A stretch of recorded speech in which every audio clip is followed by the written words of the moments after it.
Hello and welcome friends, मैं हूं पूजा और आप देख रहे हो प्री इंग्लिश क्लासेस।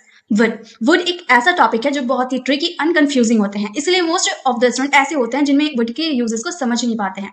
तो गाइस, आज के इस वीडियो में हम सीखने वाले हैं वुड के 8 major uses. So let's start the video. अगर आप हमारे चैनल पर नए हैं तो चैनल को सब्सक्राइब कर लीजिए और वीडियो को लाइक जरूर कीजिए। तो फर्स्ट यूज है वुड का हमारा टॉक अबाउट पास्ट हैबिट, यानी कि हम बात करेंगे वुड के पास्ट हैबिट के। पास्ट हैबिट यानी कि बीते हुए बातों को बताने के लिए कोई एक्शन या आदत जो पहले थी अब नहीं है, तो उसमें हम क्या यूज करेंगे? वुड का यूज करेंगे। अब आप में से कई स्टूडेंट क्या बोलेंगे, मैम यूज्ड टू का भी तो यूज करते हैं हम। जी बिल्कुल, यूज्ड टू का भी यूज करते हैं, पर फर्क क्या है? वुड का use only for repeated action in past and used to का यूज स्टेट वर्ब के रूप में भी कर सकते हैं एंड एक्शन वर्ब के रूप में भी कर सकते हैं। यानी कि इसे हम विदाउट वर्ब के साथ भी यूज कर सकते हैं एंड विद वर्ब के साथ भी यूज कर सकते हैं। बट वुड जो है, इससे अगर हमें रिपीटेड एक्शन ऑफ पास्ट के लिए यूज करने हैं तो इसके साथ एक्शन वर्ब आएगी। विदाउट एक्शन वर्ब ये काम नहीं करेगा। ओके, इसके स्ट्रक्चर्स देख लीजिए। सबसे पहले आपको सब्जेक्ट यूज करना है, देन वर्ब। वर्ब की आएगी फर्स्ट फॉर्म जिसे हम बेस फॉर्म कहते हैं, एंड लास्ट में आपकी आएगी ऑब्जेक्ट। तो चलिए इसके एग्जांपल्स देखते हैं। I would always go for a walk. That means मैं हमेशा टहलने जाया करता था। वैसे ही she would call her friends every evening. That means वह हर शाम अपने दोस्त को फोन किया करती थी। When I was young, I go to school every day, and then I would go to the park. जब मैं जवान था, मैं हर रोज स्कूल जाया करता था। नेक्स्ट सेकेंड यूजेस है हमारा फ्यूचर इन द पास्ट।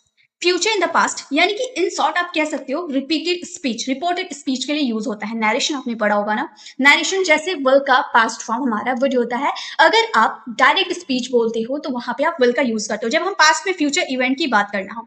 जैसे आपने प्रेजेंट में कहा, ठीक है, आपने प्रेजेंट में कहा I will meet you tomorrow, मैं तुमसे कल मिलूंगा। यानी कि मान लो आज है मंडे, एक मिनट, मान लो आज है मंडे, ठीक है। मंडे को आपने डिसाइड करा कि मैं ट्यूसडे को उससे मिलूंगी, यानी कि आपने मंडे को कॉल करा और आपने बोला कि मैं तुमसे कल मिलूंगा। ओके, अब आपने मंडे को आपने कॉल करके बोला कि आप उससे मिलोगे। वो नेक्स्ट डे यानी कि ट्यूसडे को बोल रही है कि उसने मुझे कहा, ही सैड, उसने मुझे कहा, यानी कि मंडे को, मंडे बीत चुका है, पास्ट हो चुका है, ही वुड मीट मी, वो मुझसे मिलेगा। यानी कि गागे की तो आ रहा है सेंटेंस में, लेकिन वो पास्ट का सेंटेंस बता रहा है। प्रेजेंट में आप बोलोगे तो विल का यूज करोगे, वही पास्ट में अगर वही एक्शन जो आपने बोला वही बात को अगर आपको बोलना हो पास्ट के लिए तो वहां पे आप वुड का यूज करोगे। एग्जांपल के थ्रू समझते हैं। सबसे पहले देखिए, सब्जेक्ट आप यूज करोगे, सैड, थॉट, ऐसे वर्ड्स आएंगे पास्ट वाले वर्ड्स। देन आपको दैट का यूज करना है। देन ये आपका सेंटेंस एक कंप्लीट हो गया। उसके बाद आपको सब्जेक्ट वुड V1 लगाने हैं। एग्जाम्पल देखिए, एग्जाम्पल हमारा he said he would help him, उसने कहा कि वह मदद करेगा। तो यहाँ पर उसने कहा, ये हमारा पास्ट है, वह मदद करेगा, ठीक है। यानी कि आपका सेंटेंस, आपने पास्ट में वो सेंटेंस, पास्ट में सेंटेंस कहा, उसने कहा, यानी कि उसने कल मुझसे कहा था, पास्ट में उसने मुझसे कहा था कि वो मेरी मदद करेगा। Okay, she said that she would buy something from the market, उसने कहा कि वह बाजार से कुछ खरीदेगी। Okay, I said that I would play, मैंने कहा कि मैं खेलूंगा। आई थिंक आपको ये क्लियर है। आगे देखिए, नेक्स्ट है आपका पोलाइट रिक्वेस्ट और ऑफर के लिए भी हम वुड का यूज करते हैं। जब हमें कोई चीज पोलाइटली मांगनी हो या किसी को कुछ ऑफर करना हो तो हम वुड का यूज करते हैं। Will you give me some money, will का यूज हम कर सकते हैं, बट विल जो होता है वो कम पोलाइट होता है, ठीक है। वहीं पर अगर विल को रिप्लेस कर आप वुड का यूज कर दोगे तो ये बहुत ही ज्यादा पोलाइट शो करता है। रिक्वेस्ट करने के लिए वुड यू, वर्ब की फर्स्ट फॉर्म ऑब्जेक्ट का भी यूज करोगे। ऑफर करने के लिए आप वुड यू, लाइक, नाउन या टू का यूज कर सकते हो, देन वर्ब का यूज करोगे आप। ओके, सेंटेंसेस थ्रू समझते हैं। Would you like to ride this car, क्या आप इस कार को चलाना चाहेंगे? आपने उसे ऑफर करा कि ये मेरा कार है, आप क्या इसे चलाना चाहेंगे? नेक्स्ट सेंटेंस है would you please close the door, क्या आप कृपया दरवाजा बंद कर देंगे? आपने रिक्वेस्ट करा। Would you like to go for a walk with me, क्या आप मेरे साथ घूमना चाहेंगे या फिर टहलना चाहेंगे? ओके, तो आपने इसे ऑफर करा।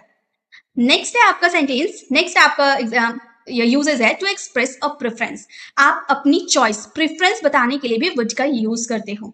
इसके स्ट्रक्चर आप वुड प्रेफर का भी यूज कर सकते हो, वुड रादर का भी यूज कर सकते हो, वुड लाइक का भी यूज कर सकते हो। देखिए कैसे कर सकते हैं। जैसे आपको बोलना हो I would rather than love, I would rather love then hate, मैं नफरत की बजाय प्यार करना पसंद करूंगा, ठीक है। आपने प्रेफरेंस, अपनी चॉइस बताई, ठीक है। We would prefer to go by train rather than bus, यानी कि मैं बस की बजाय ट्रेन से जाना पसंद करूंगी, मेरी पसंद है, मेरी चॉइस है। Okay, I would like to study in this college, मैं इस कॉलेज में पढ़ना चाहूंगी। आप यहाँ पर आई वुड लाइक की जगह वॉन्ट टू का यूज कर सकते हो, बट वॉन्ट टू काफी रूट शो करता है। I want to study in this college, मतलब ऐसा लग रहा है कि आपसे ऑर्डर दे रहे हो कि मैं इसमें पढ़ना चाहता हूँ, मैं इसमें पढ़ना चाहूंगा।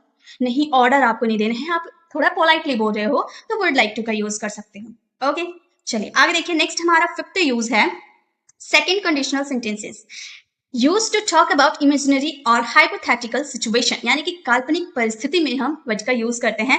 अगर मैं अमीर होता तो डैश डैश डैश, यानी कि ऐसा आप सोचते हो, ऐसा है नहीं बट आप सोचते हो कि अगर मैं अमीर होता तो मैं गरीबों की मदद करता, अगर मेरे पास पंख होते तो मैं आसमान में उड़ता। ठीक है, हाइपोथेटिकल कंडीशन आप इमेजिन कर सकते हो, ऐसा होता नहीं है। ठीक है, तो if I were rich I would dash. ठीक है, तो यहाँ पर आई रहे उसके साथ भी वर्ड लगाएंगे, सी के साथ भी वर्ड, यानी कि वॉज नहीं लगाने, बरी लगाने हैं आप। ठीक है, इसका structure if subject past tense, ये पास्ट में आता है, subject would be one. Okay, जैसे हमारा एग्जांपल है if I had money I would help you, अगर मेरे पास पैसे होते तो मैं तुम्हारी मदद करता। ठीक है, if I were a bird I would fly, अगर मैं पक्षी होती या होता तो मैं आसमान में उड़ता या उड़ती। ठीक है, if I were you I would not live this job, अगर मैं तुम्हारी जगह होता तो मैं ये जॉब नहीं छोड़ता। ठीक है, तो हाइपोथेटिकल कंडीशन में हम वुड का यूज करते हैं। नेक्स्ट हमारा यूज है टेंटेटिव और अनसर्टेन स्टेटमेंट, जब आप किसी चीज को लेकर श्योर नहीं है तो उसमें आप वुड का यूज कर सकते हो, यानी कि आप गेस कर रहे हो उस चीज को लेकर श्योर नहीं हो, तो सब्जेक्ट वुड बेस वर्ब लगाएंगे। Example I would imagine he was 50 years old, मतलब मेरा अंदाजा है कि वह 50 साल का होगा, मैंने गेस करा, मुझे पता नहीं है। ठीक है, that would be the best option, यह शायद बेस्ट ऑप्शन है, मैंने सोचा, गेस करा, मैं श्योर नहीं हूँ। ओके, नेक्स्ट यूज है हमारा past future plans. Future plans ये तो आपने सेकंड यूजेस में देखा ना, फ्यूचर प्लान्स बताने के लिए भी हम इसका यूज करते हैं। वुड का यूज करके पास्ट टेंस के किसी भी प्लान, फ्यूचर इवेंट की बात करनी हो ना, मतलब आप फ्यूचर में कुछ प्लान कर रहे हो तो उसके लिए आप यूज कर सकते हो वुड का। ठीक है, जैसे I knew this day would come, मुझे पता था ये दिन आएगा। They thought they would win, उन्होंने सोचा कि वो जीतेंगे। I thought she would call me, मुझे लगता था कि वो मुझे कॉल करेगी। ठीक है, तो इस तरह से आप यूज कर सकते हो। तो ये हमारे 7 मेजर यूजेस है वुड के। अब आपका क्या काम है, आपको एक सेंटेंस फ्रेम करने हैं पास्ट हैबिट, यानी कि पास्ट में ऐसा एक्शन है जो आप किया करते थे, वो सेंटेंसेस आपको फ्रेम करके, एक सेंटेंसेस फ्रेम करके उसका आंसर कमेंट में देने हैं। If you like this video, so like, share and subscribe to my channel. So I'll see you in the next video. Till then, bye bye, take care.